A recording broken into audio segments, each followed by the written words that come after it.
thing to say. If my girl only knew, I'd have to move. Don't be silly. So, of course, this controversy, Jemele Hill called the President of the United States a white supremacist, and he is. Apparently, he's not letting it go like the petty human being he seems to be. He's demanding that the network give him an apology. This is the man who never apologized for saying that the President of the United States was born in another country and stoking the birther fires. He never apologized for refusing to rent to black people. In his 70s, he never apologized for the Central Park Five. He never apologized for calling Mexicans rapists and murderers. He never apologized to the Gold Star family he insulted. He never apologized for grabbing women's vaginas, but you want an apology? I'm sorry, you're so sorry.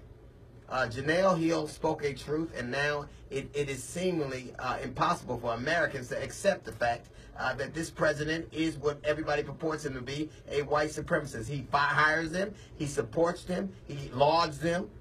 So you are who you associate with.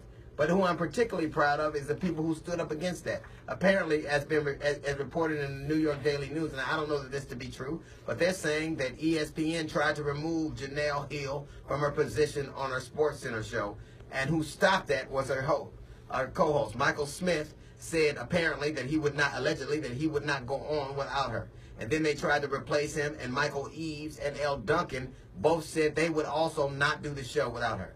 That, ladies and gentlemen, is what unity looks like. When you refuse to let somebody do something to someone who is your brethren or sister, they lose power. I am so proud of Michael Smith, Michael Eaves, and Elle Duncan for taking a stand in support of their sister. Not just their physical sister or sister by race, but sister in occupation and sister in rights. They believed that what she was doing, she had the right to do. Michael Wilborn said such nice things on his show, Pardon the Interruption. It is amazing these days to see people risking their livelihood to do what is right.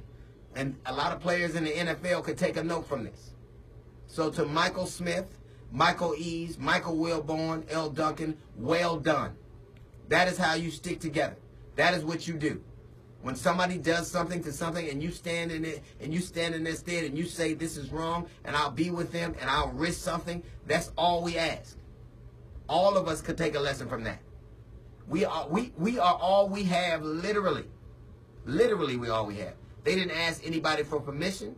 They didn't ask if it was the right thing or the wrong thing to do. They didn't call their agents. They didn't call their lawyers. They didn't ask their families. They did what they knew was right, whether it cost them something or not. And sincerely, I say to Michael Smith, Michael Eaves, Elle Duncan, Michael Wilborn, thank you so much for showing the rest of us how it's done, how to look out for each other. I cannot tell you from the bottom of my heart, what that means. To show people standing in unison with somebody who did something, who took a chance, and they didn't run. They didn't say some of the things Ray Lewis said. They didn't say some of the things Michael Vick said. They didn't say some of the things that some of these other players have said about Colin Kaepernick. They said, you know what? He took a stand, and she took a stand, and we're standing with her. And hopefully they should understand what that looks like. Hopefully we'll all learn a lesson for this.